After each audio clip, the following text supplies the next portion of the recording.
Hello 11th and 12th standard students, குவார்டர்லிக்கு இன்னும் எவ்வளவு நாள் இருக்கு அப்படின்றத எத்தனை பேர் கவுண்ட் பண்ணி பாத்தீங்க? கிட்டத்தட்ட இன்னும் ஒரு 10 days தான் இருக்கு. இதுலயும் இந்த 10 daysலயும் நிறைய பேருக்கு செப்டம்பர் 3 வரைக்கும் மந்த்லி எக்ஸாம் இருக்கு. கரெக்டா? ஸோ எத்தனை பேர் மந்த்லி எக்ஸாம் இருக்கு அப்படின்றத கமெண்ட் பண்ணுங்க. ஸோ இந்த செப்டம்பர் 3ல இருந்து கூட கால்குலேட் பண்ணா கூட நம்மளுக்கு ஒரு 5 days தான் இருக்கும். இந்த 5 daysல நம்ம படிக்கிறது தான் நம்மளுக்கு குவார்டர்லில நம்மளுக்கு நல்ல மார்க்ஸா ரிஃப்ளெக்ட் ஆகும். எப்படி நான் சொல்றேன் அப்படின்னா, நீங்க இந்த 5 daysல புது சாப்டர்ஸ்ல இருந்து, அதாவது சாப்டர் 4, 5, 6ல இருந்து ஏதாவது படிச்சிருக்கீங்க அப்படின்னா அது கண்டிப்பா உங்களுக்கு உங்களோட பிசிக்ஸ் எக்ஸாம்க்கு முன்னாடி நம்மளுக்கு 2-3 days லீவ் இருக்கு அப்படின்னா அப்போ நீங்க ரிஃப்ளெக்ட் என்ன பண்ணிக்கலாம், ரீகால் மட்டும் பண்ணிட்டு போயிடலாம். ஓகேவா? அது உங்களோட மார்க்ஸ்ல நல்லாவே உங்களுக்கு தெரியும் நீங்க படிக்கிறது எப்படி உங்க மார்க்ஸ்ல ரிஃப்ளெக்ட் ஆகுது அப்படின்னு. சரியா? இன்னொன்னு, மேம் எனக்கு படிக்க நிறைய இருக்கு, நான் இன்னும் நிறைய வந்துட்டு படிக்க வேண்டியது இருக்கு, இந்த டைம்ல நான் படிச்சிடலாமா, என்னால இந்த டைம்ல படிச்சு வந்து மார்க் எடுக்க முடியுமா அப்படின்னு வந்து நீங்க கேட்பீங்க. இந்த டைம், அதாவது நம்மளுக்கு 5 days தான் இருக்கு, கிட்டத்தட்ட ஒரு 10 days தான் இருக்கு அப்படின்னா நீங்க ஃபர்ஸ்ட் பண்ண வேண்டியது என்ன, இம்பார்ட்டன்ட் கொஸ்டின்ஸை ஃபர்ஸ்ட் தரவா படிச்சுட்டு போங்க. மேக்ஸிமம் இந்த தியரி டைப் கொஸ்டின்ல ரொம்ப டைம் வேஸ்ட் பண்ணாம important question. So theory type question அப்படின்றது நம்மளுக்கு சாப்டர் 1ல இருக்கு இல்லையா, important aspects of electric field. இந்த மாதிரி ரொம்ப தியரி கொஸ்டினை ரொம்ப நேரம் படிச்சு டைம் வேஸ்ட் பண்ணாம ஃபர்ஸ்ட் ஒரு சாப்டர் எடுத்துக்கிட்டீங்க அப்படின்னா அந்த சாப்டரோட இம்பார்ட்டன்ட் கொஸ்டின்ஸை வந்து படிச்சுட்டு போங்க. ஓகேவா? இம்பார்ட்டன்ட் கொஸ்டின்ஸும் நம்மளோட சேனல்லேயே வீடியோ இருக்கு, நீங்க அதையும் வந்து செக் அவுட் பண்ணிக்கலாம். அண்ட் நெக்ஸ்ட், நீங்க இந்த மாதிரி நான் இன்னும் படிக்கலன்னு சொல்ல உங்களோட மோட்டிவேஷன் லெவல் வந்து அப்படியே ட்ராப் ஆயிடும். ஒரு நாளைக்கு 2 கொஸ்டின் நீங்க படிச்சாலுமே உங்க மோட்டிவேஷன் லெவல் அப்படியே வேற லெவல்ல இன்க்ரீஸ் ஆயிடும். ஓகேவா? ஸோ உங்களோட mid term portions, quarterly portions ரெண்டையுமே செக்ரிகேட் பண்ணி வச்சுக்கோங்க. மிட் டர்ம் போர்ஷன்ஸ் ஒரு நாள் படிக்கிறீங்க, சாப்டர் 1, 2, 3 ஒரு நாள் படிக்கிறீங்க அப்படின்னா அது கூடயே சேர்ந்து உங்களோட குவார்டர்லி போர்ஷன் சாப்டர் 6ல இருந்து ஏதாவது ஒரு 2 கொஸ்டின் படிங்க. ஸோ தட் இப்படி படிச்சீங்கன்னா நீங்க வந்து ஜாஸ்தியா படிச்ச மாதிரி உங்களுக்கு தோணும். ஓகேவா? அண்ட் அதே மாதிரி இம்பார்ட்டன்ட் கொஸ்டின் வீடியோ, உங்களோட இம்பார்ட்டன்ட் நியூமரிக்கல்ஸ் என்னென்ன கேட்பாங்க அப்படின்றது நம்ம சேனல்லே இருக்கு, நீங்க மறக்காம இந்த 2 வீடியோவுமே செக் அவுட் பண்ணிக்கோங்க. ஓகேவா? ஸோ இம்பார்ட்டன்ட் கொஸ்டின்ஸ்ல வந்து 2, 3 மார்க் அண்ட் 5 மார்க் மூணுமே செக்ரிகேட் பண்ணி கொடுத்துப்போம். அண்ட் அதே மாதிரி லாஸ்ட் இயர் வந்து உங்களுக்கு பாத்தீங்க அப்படின்னா 11th physics 12th பிசிக்ஸ்க்கு 11th பிசிக்ஸ்க்கு chapter 6 ஃபுல்லாவே இருந்துச்சு. பட் ஆனா இந்த இயர் வந்து 6.4.4 வரைக்கும் இருக்கு.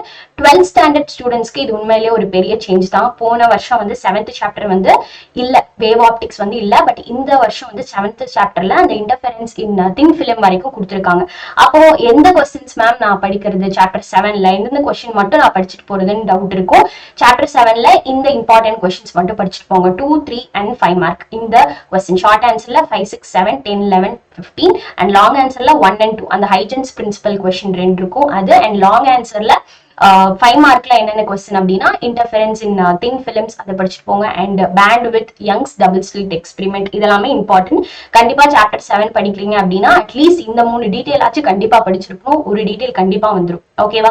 ஸோ 11th ஸ்டாண்டர்ட் ஸ்டூடெண்ட்ஸ் உங்களுக்கு குவார்டர்லி கொஸ்டின் பேப்பர் நான் எடுத்துட்டு வந்திருக்கேன். மேக்ஸிமம் வந்து 1 மார்க்ஸ்ல பாத்தீங்கன்னா கிட்டத்தட்ட ஒரு 10 1 மார்க்ஸ் வந்து புக் பேக்ல இருந்து கொடுத்துருக்காங்க அண்ட் 5 1 மார்க்ஸ் வந்து புக்கின்ல இருந்து கொடுத்துருக்காங்க. இதை வந்து நீங்க அப்படியே ஸ்கிரீன்ஷாட் எடுத்து வச்சுக்கோங்க. அதுவும் புக்கின் கொஸ்டின்ஸ் எப்படி கேட்டிருக்காங்க, எதுல இருந்து கேட்டிருக்காங்க அப்படின்னா உங்களோட டைமென்ஷனல் ஃபார்முலா இருக்கு இல்லையா, அதை வச்சு ஒரு question. Angle between A vector and B vector 2 vectors கொடுத்துட்டு அவங்க 2 பேருக்கு நடுவில் இருக்கிற ஆங்கிள் என்ன, மொமெண்டம் கால்குலேட் பண்ற கொஸ்டின், அதாவது டைரக்ட் ஃபார்முலா சப்ஸ்டிடியூஷன் கொஸ்டின் தான் கேட்டிருக்காங்க. ஓகேவா? அண்ட் அதே மாதிரி இந்த 2 கொஸ்டின் அண்ட் சாப்டர் 6ல இருந்து ஒரு 2 2 மார்க் 2 1 மார்க் கேட்டிருக்காங்க. அண்ட் அடுத்தது 2 மார்க்ஸ்ல பாத்தீங்க அப்படின்னா எல்லாமே புக் பேக் தான்ப்பா, எல்லாமே புக் பேக் அட்டென்ட் பண்ற மாதிரி தான் இருக்கு. அண்ட் 24th கொஸ்டின் நம்ம எல்லாத்துக்கும் தெரிஞ்ச மாதிரி நியூமரிக்கல் தான் கம்பல்சரியில கேட்பாங்க. அதுவுமே நியூமரிக்கலுமே ஈஸியா தான் இருக்கும். சாப்டர் 2ல இருந்து கேட்டிருக்காங்க. ஏன் சாப்டர் 2 நியூமரிக்கல் ரொம்ப இம்பார்ட்டன்ட்னா கிட்டத்தட்ட எக்ஸாம்பிளே 40 நியூமரிக்கல்ஸ் இருக்கு. கரெக்டா? அப்ப அந்த 40 நியூமரிக்கல்ஸ்ல நீங்க எல்லாமே படிக்க வேணாம். இம்பார்ட்டன்ட் கொஸ்டின் எதுவோ அதை மட்டும் நீங்க படிச்சுட்டு போங்க. இம்பார்ட்டன்ட் நியூமரிக்கல் மட்டும் பார்த்துட்டு போனா போதும். அண்ட் அதே மாதிரி 5 மார்க்ல எல்லாமே புக் பேக் தான், எதுவுமே புக்கின்ல இருந்து கேட்கல. ஸோ அதனால உங்களுக்கு அதுவும் எந்த பிரச்சனையும் இல்லை. 3 மார்க் புக் பேக் அண்ட் 5 மார்க்குமே எல்லாமே புக் பேக் தான். நீங்க ஸ்கிரீன்ஷாட் எடுத்து இதை வச்சுக்கோங்க. ஓகேவா? ஸோ அதே மாதிரி நெக்ஸ்ட் வந்து 12th ஸ்டாண்டர்ட் ஸ்டூடெண்ட்ஸ் உங்களுக்குமே வந்து ப்ரீவியஸ் இயர்ல போன வருஷம் பப்ளிக்லயுமே எப்படி கேட்டிருந்தாங்க அப்படின்னா கிட்டத்தட்ட 5, 6 1 மார்க் வந்து புக் இன்ல இருந்து வந்திருக்கு. ஸோ உங்க குவார்டர்லி எக்ஸாம்லயுமே நீங்க கிட்டத்தட்ட ஒரு 5 to 6 1 மார்க் வந்து புக் இன்ல இருந்து கேட்பாங்க. இதை நினைச்சிட்டு நீங்க புக் பேக் 1 மார்க் அரைகுறையா படிச்சுட்டு போகாதீங்க. ஏன்னா 10 மார்க்ஸ் வந்து நம்மளுக்கு புக் பேக்ல இருந்து வரும் கண்டிப்பா. ஸோ அதனால நீங்க வந்துட்டு புக் பேக்கை ஃபர்ஸ்ட் கம்ப்ளீட் பண்ணிட்டு அதுக்கப்புறம் உங்களோட 2 மார்க் 3 மார்க் 5 மார்க் இருக்கு இல்லையா அதெல்லாமே நல்லா பாத்துக்கோங்க. ஏன்னா அதை கூட 1 மார்க்கா கன்வெர்ட் பண்ணி கேட்பாங்க. ஸோ இந்த கொஸ்டின் ஒரே ஒரு கொஸ்டின் சாப்டர் 1ல இருந்து கேட்டிருக்காங்க. இந்த unit of electric flux.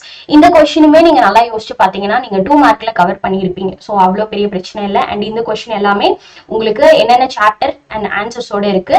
So chapter 6ல இருந்துமே கேட்டிருக்காங்க ஒரு கிரியேட்டிவ் 1 மார்க். அண்ட் சாப்டர் 3ல இருந்து ratio of magnetic length and geometric length. இது வந்து நம்ம ஒரு நியூமரிக்கல்ல சால்வ் பண்ணியிருப்போம். உங்களுக்கு ஞாபகம் இருந்தா கமெண்ட் பண்ணுங்க. ஓகேவா? ஸோ நெக்ஸ்ட் அதே மாதிரி 2 மார்க்ஸ்லயுமே ஒரே ஒரு 2 மார்க் தான் வந்துட்டு எதுல கேட்டிருக்காங்க சாப்டர் 6ல இருந்து கிரியேட்டிவ் கொஸ்டின் கேட்டிருக்காங்க. அண்ட் அதே மாதிரி 5 மார்க் 3 மார்க் எல்லாமே புக் பேக் தான்ப்பா. அண்ட் 5 மார்க் பாத்தீங்க அப்படின்னா 5 மார்க்குமே எல்லாமே புக் பேக் தான். ஸோ எப்படி கேட்டிருக்காங்கன்னு பாருங்க. சாப்டர் 1 சாப்டர் 6 எய்தர் ஆர்ல, சாப்டர் 2 சாப்டர் 5 எய்தர் ஆர்ல, சாப்டர் 3 சாப்டர் 4 எய்தர் ஆர்ல. அண்ட் அதே மாதிரி mirror equation Wheatstone bridge chapter 6ம் சாப்டர் 2ம் கேட்டிருக்காங்க. அண்ட் வேண்டிகிராஃப் ஜெனரேட்டரும் ஆர்எல்சி சர்க்கியூட்டும் கேட்டிருக்காங்க. ஸோ எல்லாமே இம்பார்ட்டன்ட் கொஸ்டின்ல இருந்து தான் கேட்டிருக்காங்க. எதுவுமே வந்து எக்ஸ்ட்ராவா அவங்க எதுவுமே புதுசா எதுவுமே கேட்கல. இம்பார்ட்டன்ட் கொஸ்டினே தான் ரிப்பீட் பண்றாங்க. ஸோ நீங்க ரொம்ப ஸ்மார்ட்டா இம்பார்ட்டன்ட் கொஸ்டினை ஃபர்ஸ்ட் ப்ரையாரிட்டி கொடுத்து படிங்க. கண்டிப்பா மார்க் வந்து ஒரு 80+ மார்க் எடுத்துடலாம். அதுக்கப்புறம் நீங்க மற்ற கொஸ்டின்ஸ்க்கு நீங்க ப்ரையாரிட்டிஸ் பண்ணிக்கலாம். சரியா? ஸோ தேங்க்யூப்பா.